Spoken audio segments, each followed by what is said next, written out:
மாநிலம் இடுக்கியில் பனங்குட்டி சப்பாத்து தரைப்பாலத்தில் பெருக்கெடுக்கும் வெள்ளத்தில் இளைஞர் ஒருவர் சிக்கியுள்ளார்.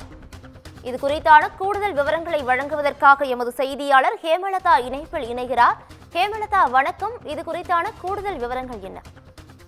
வணக்கம் பவித்ரா. கேரளா மாநிலத்தில் பார்த்தீங்கன்னா தற்பொழுது தென்மேற்கு மறுமழை மீண்டும் தீவிரமடைந்திருக்குன்னு சொல்லலாம். மாநிலங்களில் பல்வேறு மாவட்டங்களில் கனமழை பெய்து வருகிறது. இந்நிலையில் இடுக்கி மாவட்டத்திலேயும் கடந்த 3 தினங்களாக கனமழை பெய்து வருகிறது. இடுக்கி மாவட்டத்தில் இருக்கக்கூடிய பனங்குட்டி சப்பாத்து பகுதியில் பார்த்தீங்கன்னா தரைப்பாலம் இருக்கு, ஆற்றுக்கு நடுவே.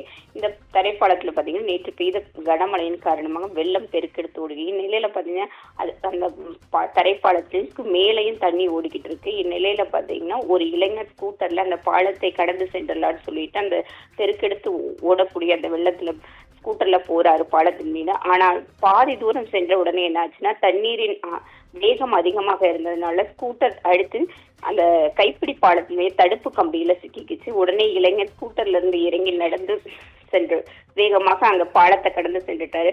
திரும்ப வந்து அந்த ஸ்கூட்டர் சிக்கி இருக்கிறத எடுக்கணுங்கிறதுக்காக ஒரு டிப்பர் லாரியை கொண்டு வந்து ஸ்கூட்டரை மீட்கும் முயற்சியில ஈடுபட்டாங்க. அப்பொழுது பாத்தீங்கன்னா இந்த தண்ணியோட வேகம் அதிகம் அளவுல இருந்ததுனால ஸ்கூட்டர் பாத்தீங்கன்னா வெள்ளத்தில் அடித்து செல்லப்பட்டது. இது தொடர்பான காட்சிகள் தற்பொழுது வெளியாகி இந்த சம்பவம் பாத்தீங்கன்னா நேற்று மாலை நடந்தது. இந்த சம்பவம் பாத்தீங்கன்னா அங்க இருக்கக்கூடிய சிலர் வீடியோவை எடுத்து தற்பொழுது சமூக வலைதளத்தில் வெளியிட்ட பிறகு இந்த சம்பவம் வந்து தற்பொழுது தெரிய வந்திருக்கு. மாவட்ட நிர்வாகம் இந்த மழை காலங்களில் இது போன்ற ஆபத்தான பயணம் மேற்கொள்ள வேண்டாம்னு எச்சரிக்கை விடுத்திருந்த போதும் ஒரு சில இளைஞர்கள் இது போன்ற செயல்களில் ஈடுபடுவது பெரும் அதிர்ச்சியை ஏற்படுத்திருக்கு. தற்பொழுது பாத்தீங்கன்னா அந்த இளைஞர் யார் என்பது குறித்து மாவட்ட நிர்வாகமும் போலீசாரும் தற்பொழுது தீவிர விசாரணை நடத்தி வருகின்றனர். பவித்ரா,